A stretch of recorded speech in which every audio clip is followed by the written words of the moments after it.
Hey everybody, welcome back to Talking Poop, the podcast where we get to the bottom of topics. This week we're talking about war movies, and this is the third part of our war series. Normally I don't let the episodes go on this long, but I thought that this one had a lot of important information that I didn't want to just leave on the cutting room floor. So we're here again talking with Brian Gunn and Sterling Smith, and they're going to talk about some of their personal experiences, and they're going to relate them back to World War II movies, mostly focusing on Saving Private Ryan. If you're still with us on this series, I hope you've enjoyed it. We've kind of changed what our format normally is, but I thought that it was real important to tell the entire versions of these stories, and there was just too much good stuff. I didn't want to leave it on the cutting room floor. So next week we'll be back to talking about poops and farts, but for this week let's talk about some important stuff. All right, so this is our third part of the problems with war. This is Talking Poop. Let's do it. Do you lose sleep at night? Grab your pillow tight. Do you struggle to find why Han and Luke had to die? Are you just a mess? Does Hollywood leave you stressed because their sequels are more important than fan requests? Hold on to your chair, cause Talking Poop takes you there. You might have to change into some new underwear. Talking Poop. You want to tell that story real quick? It's a pretty good story. Yeah. About how you got wounded. Okay. Yeah, I'll backtrack a little bit. Okay. So this was during my daytime job, and I was a turret gunner on a 50 cal and a Humvee. The roads there were so terrible that we could only go like 5-10 miles an hour at a time, so we're very slow moving, like lumbering vehicles. Lots of armor on them, but they overheat really easily, and that's what happened. Our truck overheated. We had to get towed out of there. We're being towed, and we know every time we break down, we get ambushed. That's what happens. So we break down, and they see us open that hood, and across the river where we were about to cross, we can just see like somebody kicked over an anthill. All this activity going on. We're like, fuck, man. So I'm up in the turret. I pulled my rifle out. I'm looking through my scope, and it's like, sure enough, it's like, let's get ready for an ambush. But there's only one way back to the base. There is no other road. So here we go. We're being towed. We're rolling through. Everyone's supposed to keep their eyes peeled. The guy 2 trucks in front of me should have seen the bomb. Didn't see the bomb. Whatever.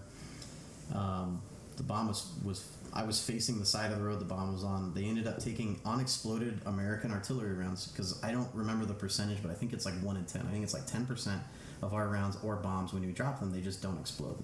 And these crazy motherfuckers will go dig them up. And that, I mean, believe me, like, you could just touch it and it might go off. You don't know what it's waiting for. You don't know how close it is to, like, blowing up. So these crazy motherfuckers will go dig these up, and they put 4 of them. This is what Explosive Ordnance Disposal, EOD, told me later. They put 4 of them in a cooler, a really big, long cooler. And then they bury it in that cooler. Then they put rocks and broken glass and nails and metal and marbles. They put kids' marbles in there, because all those things will now make really nice shrapnel. And then they buried the cooler as much as they could, and then they put rocks over the rest of it. And we're going along, and the bomb goes off. Basically, from the last thing I remember is a giant, like, river rock hitting me in the face. So I got drilled right here in my right orbital bone, and it broke it and just smashed it. My eye just went shut. The next thing I remember is looking up at my own feet. So now my feet are up in the turret where my head was, and my head is down in the Humvee next to the ammo cans where my feet had been. And So that shit like flipped you upside down. Completely flipped me upside down. I don't remember how I got there. I don't remember anything, the rest of the blast room. Most of this story is pieced together from what other people have told me. I pulled myself up, and I kept a t-shirt over my ammo can to keep the dust out. And I have about 500 rounds next to my 50 cal. Kept a tan t-shirt over it, keeps the dust out. Usually, in a gunfight, I have the peace of mind to pull the t-shirt off and start shooting my 50 cal. This day was a little different. My bell was rung. I popped up in my turret, and the guy who triggered the bomb, right as my barrel came across this little saddle, he pops up on his arms, kind of in the push-up position, and he's looking down at the road, and he's kind of like, did I get anybody? Did I get him? And it's right as I crossed him. So I opened fire on him, and I got him. Then we start getting fire from other directions. So now everyone's shooting, and we're all trying to suppress the fire. The ambush was honestly probably about 30 seconds, 45 seconds maybe. It was very quick, and we were out of the zone. We didn't stop to stay in the fight. We already had a truck broken down. Me and another guy are wounded, so they decided, let's just keep rolling and get out of here. They kept rolling. We got out of the kill zone. I looked down at my 50 cal, and there's a T-shirt just flapping out of the feed tray. So this Ma Deuce, this is the oldest weapon in service in the Army, is this 50 cal. And it ate this entire T-shirt and didn't jam one time. And I pulled the remains of the T-shirt out, and we went back to base, and then when we got to base, I got medevaced. The medic was actually down at my feet, and he got into the turret with me because he yelled up from the bottom. He goes, "Don't touch it." And I was like, don't touch what? And he goes, "Never mind." And I didn't know it at the time, but there was a huge, about the size of an arrowhead, piece of shrapnel stuck in my neck. And I didn't even know it. So he goes, "Never mind." And he gets up in the turret with me. So now there's these two grown men jammed into this turret, and he's trying to work on me and keep me awake at the same time because I was starting to get a little drowsy. They call a medevac. We get on the helicopter. We go to Bagram. I escape the hospital. All that story I already told. While I was in the hospital, they came around. I think this is the day before I left. They come around and they say, "All right," and I'm in a gown. My clothes are in the corner, and I'm still dirty. I still haven't got a shower or anything. They didn't like clean me up. "Everyone needs to look sharp. There's a general coming in to give out medals." It's like, look sharp? I'm in a fucking hospital bed. My face is swollen to the size of a Christmas ham. Like, I don't know why you want me to look sharp. So he's going to be here in 15 minutes, everybody. So I was like, okay, I guess in 15 minutes I'm getting a Purple Heart. They come in, 15 minutes goes by, 20 minutes goes by, 30 minutes. That's typical for the Army. Like an hour later, they come back. Turns out we are out of Purple Heart medals right now in Bagram. We have no more to give. And I was like, man, that's a bad fucking sign. We have so many Purple Heart medals that are just left over that are in storage, but we don't have any here. Like, how many guys are getting fucking wounded? Holy shit. So that was a really bad sign. And then I left the hospital, and I ended up getting my Purple Heart medal awarded to me like a month later or something. I don't. Did they put like a Yoplait wrapper on like a paper clip, and they're like, "This is just your saver." No, they got me a real one. It's got my name inscribed on the back and the date. And it was Halloween 2007. Nice. Yeah, Nice. So Halloween always rolls around. It's a lot of fun because I'm like, ooh, I get to dress up and hang out with my daughter. And then I also remember like, oh yeah, I almost got killed. Damn. We live in Phoenix. Happy and Halloween. We live in Phoenix, so it's like 110 on Halloween, and this son of a bitch goes out in full armor, Yes. like medieval armor, I only get to wear that stuff a few times a year. and he's just walking around. That's awesome, In man. 100 pounds of armor doing trick or treating. Why not? yeah. No, Why not? You got to push yourself, man. Yeah. No, that's the story how I got wounded and got the Purple Heart though. Awesome. Yeah, like I said, the first time, they just kind of took tweezers and pulled shrapnel out of me, and I didn't feel like that warranted a Purple Heart because there are guys that lose limbs that, their skull gets caved in, all those things. Even for the second one, I was like, I still got I got my arms, I got my legs. I almost lost my eyeball. They told me that I was going to lose my right eye because of the pressure. So I was a little worried that I was going to be one-eyed. But I had also decided I would never wear an eye patch or a fake eyeball. I would just leave that nice little... Just Nice. the empty hole. Yeah, just for people to One-eyed stare Brian. at. Yeah, Nice. that was how I wanted. I was like, fuck it. If you're going to take my eyeball, I'm going to be creepy about it. Well, you have like a permanent black eye now from that. I do, yeah. I've got a nice black eye here that used to be a birthmark. Now it is transformed into this black eye, and then a nice scar on my cheek from that rock that hit me. Fun. And you have that white spot in your hair where you saw a ghost. The white spot in my hair showed up, I don't know when this showed up, freshman year or something. Yeah. Broken ribs, broken orbital bone, TBI, broken nose. Fun. Yeah, it was a good day. So now I judge my days when people say, "Are you having a bad day?" I said, "No, man, nobody's trying to kill me. I'm having a good day." Good attitude. Doesn't work every day, but I try. Well, all right, let's move on to Saving Private Ryan. I would like to start with, I saw Saving Private Ryan the movie in the theater 3 times. Damn. The third time I saw it, I took my dad. Now, my dad, he was in the Navy. He was a petty officer too. He loved the war movies. He loved Kelly's Heroes. He loved The Dirty Dozen. He loved The Longest Day. I mean, it was all those movies about heroism. All those guys that you just couldn't touch. Yeah, the Chisel Jaw, John Wayne. You're not John Wayne. You can't be John Wayne. These guys are heroes. These guys are demigods. Even at the end of the movie, at the end of their war, they don't even look ruffled. No, they look fine. They still look like it was nothing. And they don't have any stress disorders. You fucking no, pussies. No, you didn't. Water off a duck's back. That was literally never talked about. The ancient Greeks and Romans just called it soldier's disease. And then Really? in World War I, they were like, oh, it's shell shock.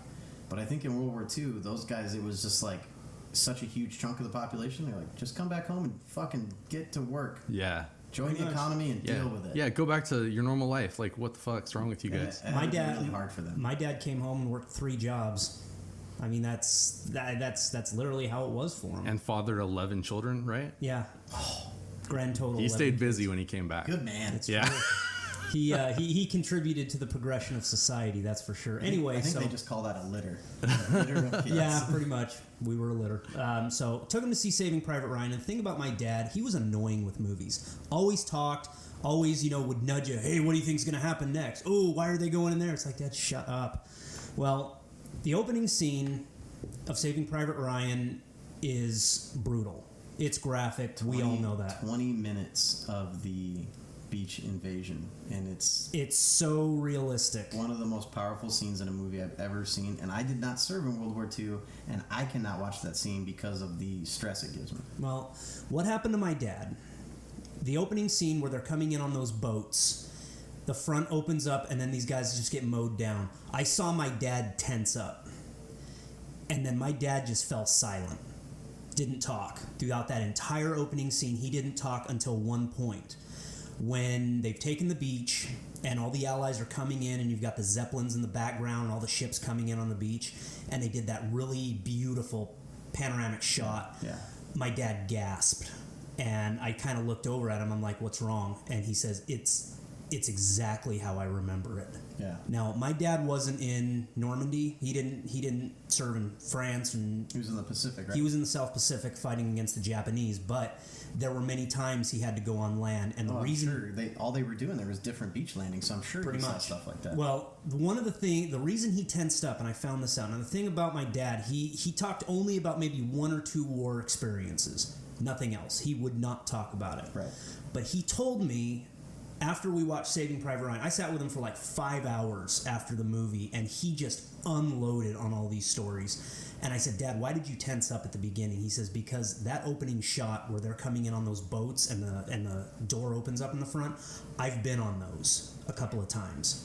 I said, "Well, Dad, you were in the Navy. What were you doing?" He says, "I had to drop medical equipment off on the beach." Yeah, he's probably driving it. Yeah. I don't know if Right he was. Well, he was with several people, and he told me what he did. Every time before they had to do that, he would gather up all of his belongings and he'd put it all kind of together because he did not expect to come back. That's bad luck. Don't do that. Yeah. Don't be the guy that's like, "Hey, can you deliver this letter to my sweetheart?" Don't fucking do that. Right. You're gonna get killed. Yeah. Right. Well, he did that as a just in case because he didn't want to inconvenience anybody. So sorry, I kind of squeaked my voice there. Well, see, our guys knew when I get smoked, go delete my browser history. Destroy that laptop. You can send everything else back. If I don't make it, buddy, Take go to my porn, computer. Share my porn out with the Erase- rest of the platoon. erase and then the history. Send everything else back to my family. No, he tensed up because he said there was about 3 times he had to do that. Just all he had to do was just get on the boat, drop the medical equipment off, get back on it, get the hell out of there. Yeah. And that was during land excursions. So he tensed up and he stayed silent throughout the rest of the movie.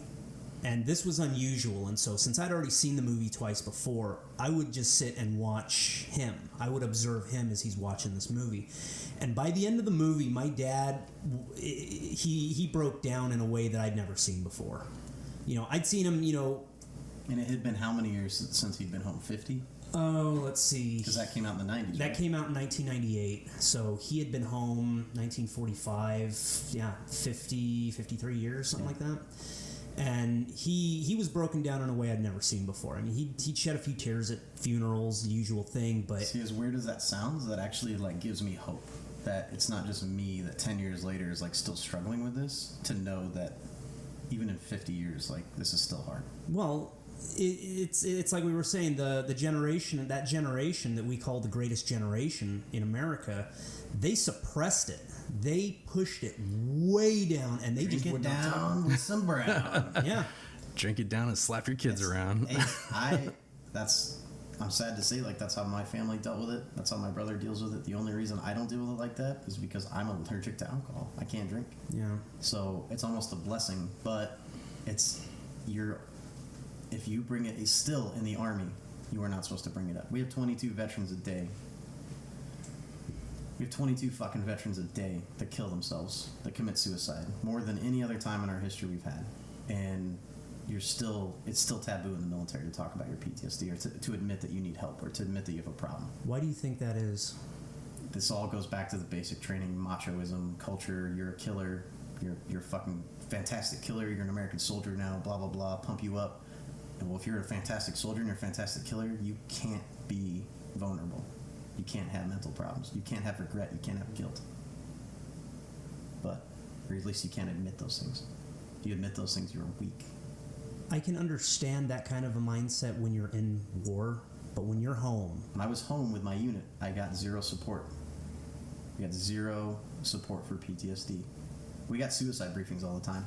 Oh, people are killing themselves, get them another suicide briefing. You're not helping anything. Because as soon as anyone admits they have a problem, or as soon as anyone shows that they have a problem, they're an outcast. And it's really, really frustrating. So But- personally, I need a situation like this where like people are asking me questions and they can kind of bounce off, because I do forget things. So if I just sat down with a tape recorder and somebody was like, "Tell me your story," I wouldn't really know how to do that. Well, I think doing that can definitely help. It can help you face your demons. I had to, for a long time, I couldn't write anything without my war experiences coming out. No matter what I tried to write, even poetry, it had to come out.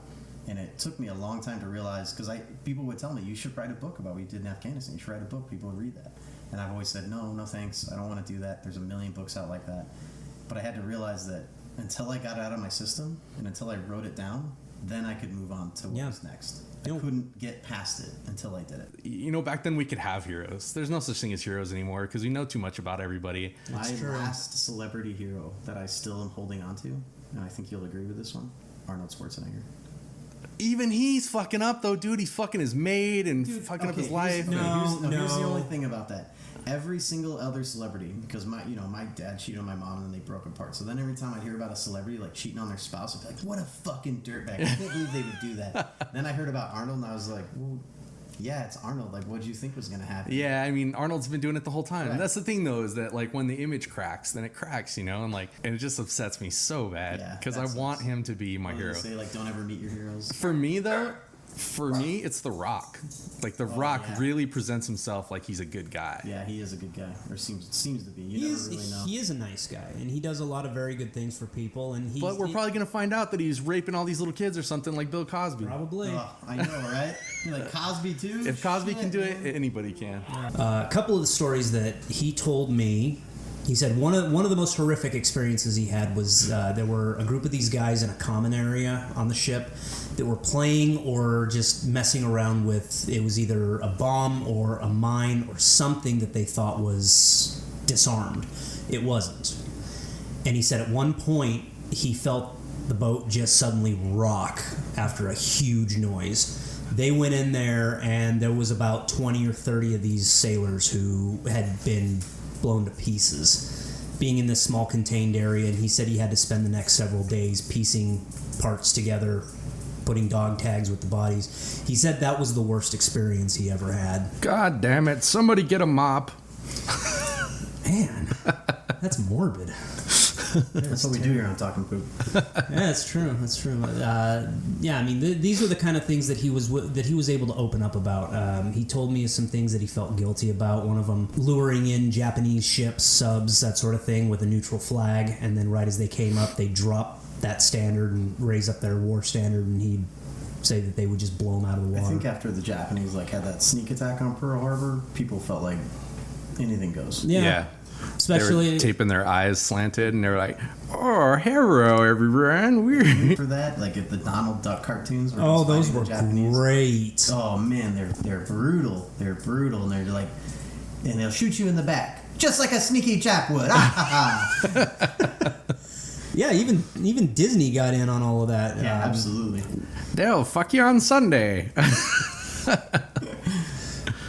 crazy. But yeah, that those are just a couple of the things that my dad opened up to after seeing Saving Private Ryan, and I think that's what one of the most effective things of that movie was bringing out that human side to war, the emotional side that helped these guys open up. I'm hoping at some point that movies about Vietnam, movies that are about Afghanistan, the Gulf War, those sorts of things that our men and women are dealing with now can come out so that they can have that experience too. Be able to face the demons, be able to open up and talk about it without any shame. I personally, I don't think that PTSD or anything should be a matter of shame for our soldiers. I think this is something that we as Americans should really be understanding and accepting of, to say we need to help our men and women when they come home. We need to help them integrate back into society. We really need to make all the efforts possible to bring them back to back home safe and bring them back mentally. Just me. I definitely agree with that. We talked earlier about the 22 veterans a day killing themselves, and that's part of the problem, is because you feel like you can't make it back in society. You feel like there's not a place here for you. When I was at the MEP station where you go when you enlist, the doctor said, well, what are you going to do? So I'm going to be in the infantry. He said, oh, don't do that. Do anything but that. He said, get a job skill so when you come out you can get a job. And I was like, screw you, old man. You don't know what you're talking about. You've only got 70 years of life experience. I'm 18. I know everything. So I went and joined the infantry, and sure enough, when I got out, there's nobody needs a rifleman. Nobody needs a machine gunner. Nobody needs an infantryman. Nobody needs a door kicker. So what do? You work security jobs. You get to fight people sometimes. Right. Yeah. Because it's really good for your mental stability. Yeah. And once you're out, you're out. The Army doesn't call and check in on you. They don't keep up with you. Yeah. They're not like, hey, how you feeling, buddy? What was it? Nope. And the VA, we were talking about the VA earlier off the podcast, but my three theories for the VA is you go in there and they're going to over-medicate you until you're a zombie. And Jason has seen me like that when I was trying that stuff out, and it turns into a zombie where you can't even hold on to a coherent thought for too long. It's like trying to hold on, it's just fuzzy. Nothing can be sharp. Nothing is clear. The second is you get so frustrated by their red tape and the bureaucracy that you quit and you won't go in there anymore. You won't deal with them. That's the phase I'm in now. Or the third phase is they kill you. They over-medicate you, or they screw something up and you die. And I've had at least, I have one friend that I know personally who deployed with me, who went in for routine back surgery and was killed. He got an infection because they didn't know what they were doing, and he died from it. Later, I went in and I have a deviated septum from being wounded. One of my nose canal, or whatever you call it, was completely closed off. I only breathe through one side of my nose. Doctor looked at me at the VA, looked me right in the eye, and said, you really need this surgery. It'll make your life a lot better. Do not do the surgery here. I was like, okay, message received. And I did not do it there, and I left. He was a good guy. He was a guy that was telling me, I know what this system's like, but too many people would have said, yeah, we'll sign you right up. We'll get you in tomorrow. Yeah. You want to come back tomorrow? We'll break your nose and reset it, and you can trust us. Right. No, I can't. This is the kind of thing I'm talking about, and I hate to bring up the fictional character of Rambo, but in the movie First Blood, the way he was... The very first Rambo movie was a fantastic portrayal of a man and his struggle with PTSD. Yeah. It was amazing. And then in the second one, they're like, this is going to be an action flick, and he takes on North Vietnam all by himself.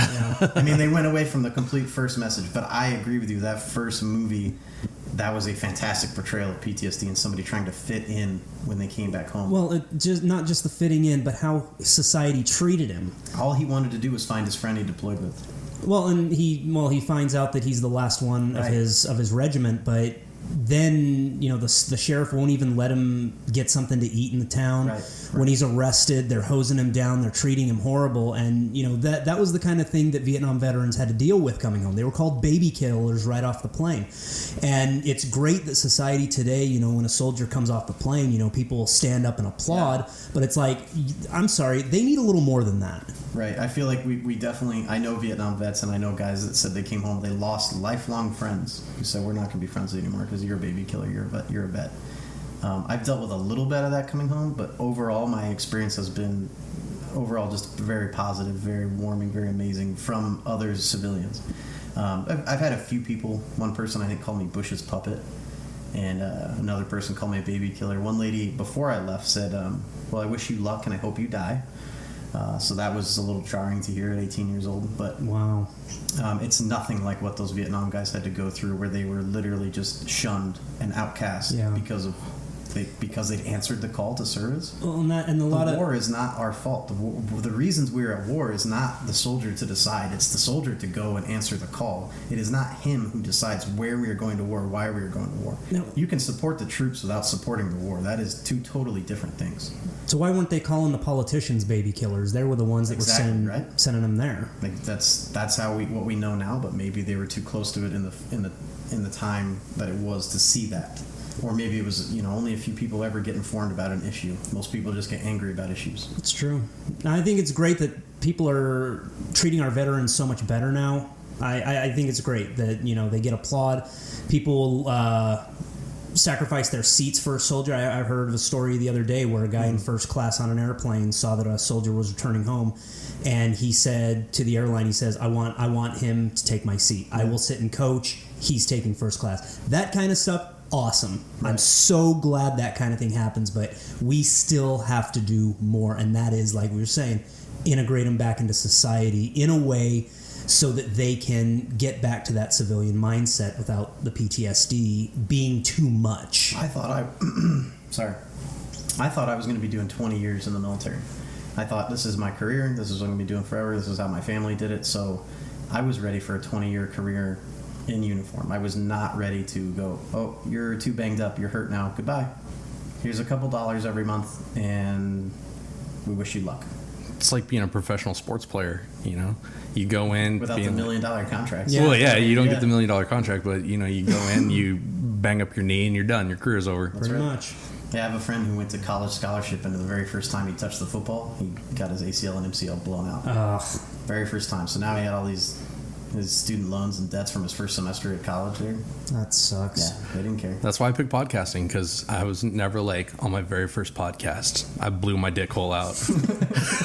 And my career was over. Yeah, my career as a podcaster came to a tragic end. Yep, I can do this shit from a hospital bed. That's right. I can do this shit with no legs. I'm a podcast veteran. Podcasting machine. That's right. Just kind of the evolution of war movies that has kind of happened since the time of World War II up to now. I see it as they were the heroes of the day, demigods. Couldn't do wrong. Vietnam era, the movies that were being portrayed at that time, it was war is hell. These are terrible people. They portray military officers and generals, like in Apocalypse Now. I love the smell of napalm in the morning. And then they see the devastation that took place during Vietnam, and you're thinking these are terrible people. But then Saving Private Ryan came out, and it gave the emotional human side. So it went from heroes to hell to human. And I think a lot of that kind of contributed to society's mindset changing to being more accommodating and helpful to our veterans coming home in recent time. This, Saving Private Ryan came out in '98. Should have won Best Picture over, I think it was, what was it? I think Moonlight won. That's like 20 years off, dude. No, it was Shakespeare in Love, I think, took Best Picture that year. Ugh. Gwyneth Paltrow. Spielberg got Best Director, which I'm glad, and it got Best Score, but it should have received Best Picture. The opening scene when they do it at eye level, where the camera is moving like you're one of the soldiers, getting out of the boat, going through the water, and moving up on the beach. The most human part of that scene, you're talking about how it brings the humanity. The most human part of that movie for me is when that D-Day invasion is over, and the soldier is collecting dirt from all the places he's been. Yes. And his hands start to shake and he starts to cry. That's his adrenaline dump from combat. So you hit these huge adrenaline highs, and that's why I was saying earlier, there's nothing like combat in the world. There's nothing like it to give you a rush. But you also hit these extreme lows where all of your adrenaline dumps and you lose control over your body.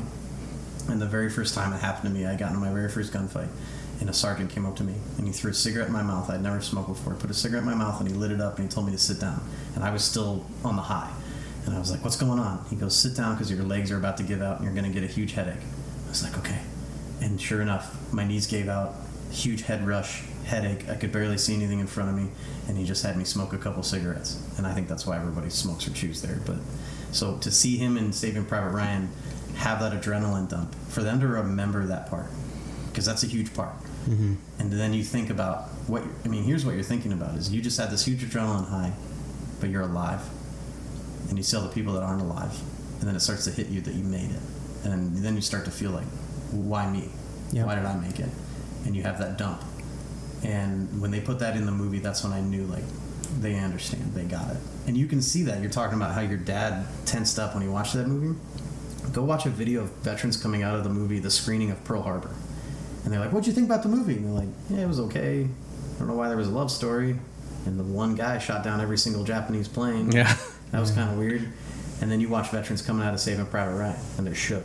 Yep. Yeah, they don't even want to talk about it. You know, it's like, obviously there's a difference here between someone trying to make a war movie and someone trying to make a love story, and then someone that did make a war movie. Yep. Absolutely. I mean, What do you think, like, with, so, like, we touched on this a little bit, but in the 80s, our action heroes were Rambo, Commando. Chuck Norris and Delta Force. Exactly. Yeah. Missing in action. Navy SEALs with Charlie Sheen. Yep. We had all of these military heroes as our heroes. Now it's all costumed superheroes are our heroes. You know, you can go back to what Sterling said about humanizing soldiers, and maybe what we were talking about earlier about meeting your heroes, and maybe people have realized, like, you shouldn't hold soldiers on a pedestal. We are just people, and we are put in these terrible situations, and sometimes we don't always make the right choices. When you're fighting an enemy that refuses to wear a uniform, it's really tough to know whether what you were doing was right or whether you got the right guys. So maybe now people are seeing more of that, and they're not holding us to the same standard as Superman. So they've reverted back to these other superhero movies, which I think is great. Because I had little kids that have families I knew who would send me letters over there and call me a hero and everything. And I don't feel like I ever did anything heroic over there. I was just a person put in a situation, and I did the best I could. That was it. Maybe now people should be turning back to superhero movies. That's what I grew up on. I grew up wanting to be those heroes and wanting to do the right thing because that's what those guys did.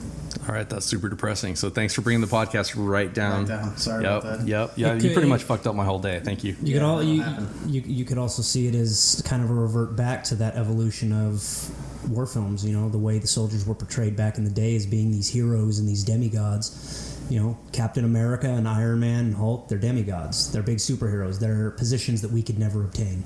I like that they show that they have weaknesses and they have flaws. I would much rather have a character that has flaws than a character like we're talking about with Hogan's Heroes, or movies like Eagle's Nest and things like that, where it's just these chisel-jawed, blue-eyed American boys who don't ever have a hesitation about what they're doing. There's no compunction. There's no regret. There's no hesitation. They just do what's supposed to be done. And they kill the bad guys and they walk away with the woman. And that's it.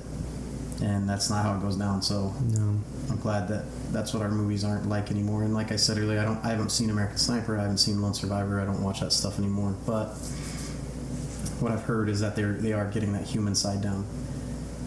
I was kind of pissed off when I watched Iron Man 3, and he talks about, you know, they show Robert Downey Jr. trying to suffer from PTSD, and I just think they hit all the wrong buttons of it.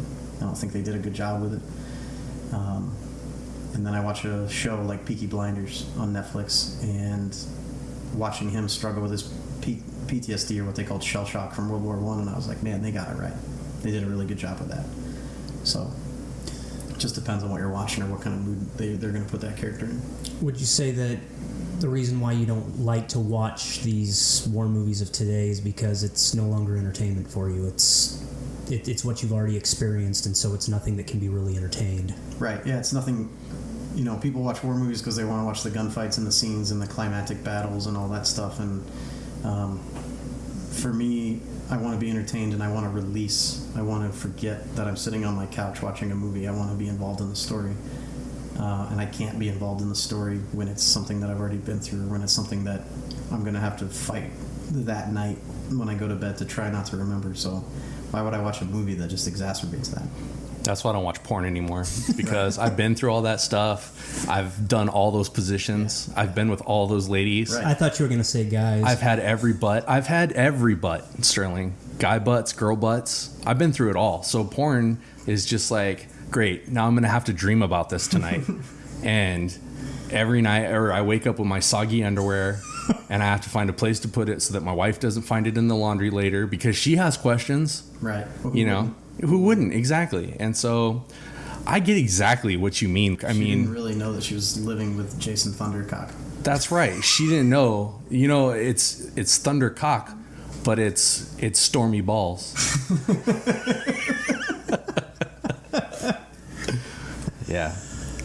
All right, so I think that brings us to the end. I mean, what more is there to say I don't know. I'm at drained. this point? I feel.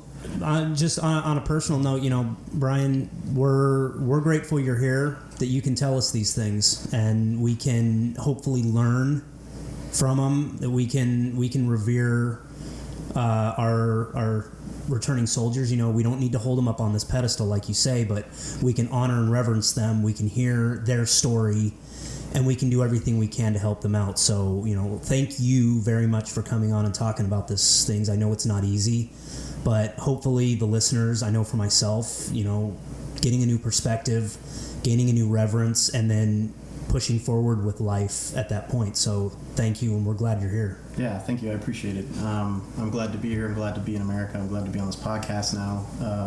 All those things I talked about earlier, I'm so much more grateful for. I do. If I could change, if I could educate one person on what this is like, then I think I've done a good thing. This isn't easy to come on and talk about, but I hope if one person learns something from this, then I've done something good. Yeah, my job is, to do this podcast is to keep it light and make jokes and everything like that, but I do understand the gravity of what you're talking about. And I felt it today, I've known you for a bunch of years, and we haven't talked about some of this stuff, so I understand the gravity of it, and I don't mean to make light of it. I'm making jokes. That makes me feel better. To try to keep things entertaining, but stormy balls. Yeah, but with the dick and the fart jokes and everything, but no, it's serious stuff, and I really like hearing about it. I'm glad that that podcasting has made it possible to talk to people like you, because a lot of times normal people don't get a voice. I'm glad people are going to listen to this, but I definitely couldn't see myself doing this in front of an audience. I won a trip to Las Vegas one time to be on a TV show where they kind of started asking me questions like this. I just didn't. I sort of froze up and clammed up and didn't know what to say. All these people were looking at me, right? And it just made me super uncomfortable. Right. Here on a podcast, I feel like I'm just talking with my friends. Yeah, we're just kicking back, talking with friends, and that's why this is a great medium. Millions of listeners, but right. Well, yeah, right. Millions. Yeah. I mean, my Instagram is blowing up. I can't even keep up with it. It's ridiculous. That's good. But one of the things that doing this podcast has made me realize is that I have a bunch of extraordinary people in my life that have interesting stories, that have done interesting things. We all think about, we all have kids, and, we're middle income houses, and we're all struggling with money and everything. But I've got a filmmaker sitting here about ready to go to France over here to do a documentary. Yeah. I've got a guy over here who's a military historian and is writing a book, and I'm doing this podcast for the same thing, not necessarily to become famous, because this is just a great creative outlet for me. This is, yeah. I would love it though, if we did have more listeners and we got, something came out of it. Yeah, please. Tell the friends. Yeah, for sure. Because this lives and dies in our audience. But yeah, it's definitely a cool thing, and I'm glad that I've even if nobody hears it, I'm glad just the few people that have get to hear the voices of these people that have stories to tell, important stories that you're not going to get on. To get this story out, this is nice. Absolutely, and we're going to do more of this later. Whenever we get, I try to tailor the podcast to the person, but we're going to get you on some more lighthearted stuff. We went way off track today. Yeah, we went way off track, but I think that was important information. I think it's good stuff, and I don't see people getting bored with hearing the stories and things that you've been through. So yeah, I hope not. This is life for me, and I kind of forget that not everyone has been through this. So when I do talk to people about it and I see their eyes get all big, I'm like, oh, okay, yeah. Oh yeah, it's a big deal, right? Yeah. Yeah. On my way to France tomorrow, one of the places that I'm going to be able to go to is Normandy Beach. That's awesome. The race path is going to go right on the shore. So I'm going to get to go to Utah Beach and Omaha Beach. We're going to take a little bit of time to just kind of pay our respects, really soak that in. I don't know what that's going to be like. It could be an extremely emotional situation. It could be I don't know. But I'm excited for that, getting this opportunity to do that. It will be in the documentary film where we'll have a little bit of time where we stand in reverence for those that went on D-Day. As portrayed in Saving Private Ryan. It's going to be an amazing experience for me. Yeah, I can't wait to see what you come up with. I've seen your stuff that you've cut together so far, and it looks great. Thank you. It's going to be awesome. So anyway, I want to thank Sterling for being on our show today. I also want to thank Sterling for helping us out and supplying a lot of this equipment.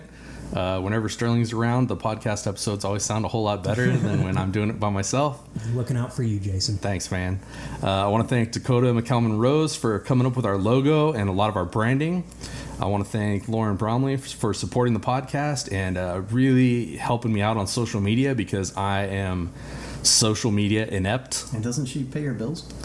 Oh, that's right too. Yeah, like she lets me stay home while she brings home the bacon. Bum. But it's me too, dude. Like she said, I want to be treated like an equal, and I said, Go work. please go work while I stay at home. And I wear an apron at home. I cook in the nude sometimes in heels, Nice. and I'm always ready to put out if she needs it. Good. Yeah, It's a good spot. I'm doing my part of the Me Too movement. Yay. And I want to thank Ryan Vanderweet for being a badass and for showing me the places where I've gone wrong in early episodes and kind of steering me toward the right direction. I want to thank Alicia for coming up with our theme song and getting that ready for us. And she's going to be on a podcast here pretty soon. She's a funny chick. I can't wait to bring her out for you guys. I want to thank all the fans who are listening to us. We get brand new people every day. For some reason, we really appeal to the goth crowd, so I'm down with that. You know, I used to be a rock and roller back in the day. Whatever works, man. Yeah, man, I'll take anybody. People are people. Doesn't matter your background. Thanks, Sterling. That was really deep. Thank Hey, that's what she said. People are assholes, in my opinion. you. Most of them, they're Yeah. they're bullet fodder. So follow us on all the Twitters and the Instagrams and the Facebook. On Instagram and Facebook, we're at Talking Poop. YouTube, we're at Talking Poop Podcast. Whoever took my Talking Poop on YouTube deserves to be annihilated. Yeah, They deserve to be please. tarred and feathered, at least. No, they just thought of it before you. Seriously, though, I mean, And I'd appreciate if you follow me out on social media. It's Brian Gunn Books. Brian with a Y, Bryan, Gunn, Gunn Books. And it's Twitter and Instagram. Please throw me a follow, and I'll put some funny pictures and thoughts that enter my head from time to time. also on our YouTube page, we're going to be posting some of Brian's wartime videos, his battle videos, where he does his, what is it, HEMA? HEMA, yeah, Historical European Martial Arts. Yes, we're going to be putting some of those videos up. They're very entertaining. Awesome. They're short, so give those a look. And I will have a book coming out soon titled A Pit of Wolves, and it's a historical fiction book following Julius Caesar through his Gallic campaign. So if you're interested in that, follow me on social media and I'll keep you updated. And when it comes out, buy my book.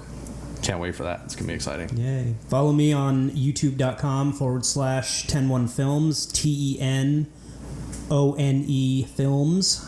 We have the trailer there for the Race Across France event. So, yeah, check us out there, too. Are you going to have a website for that?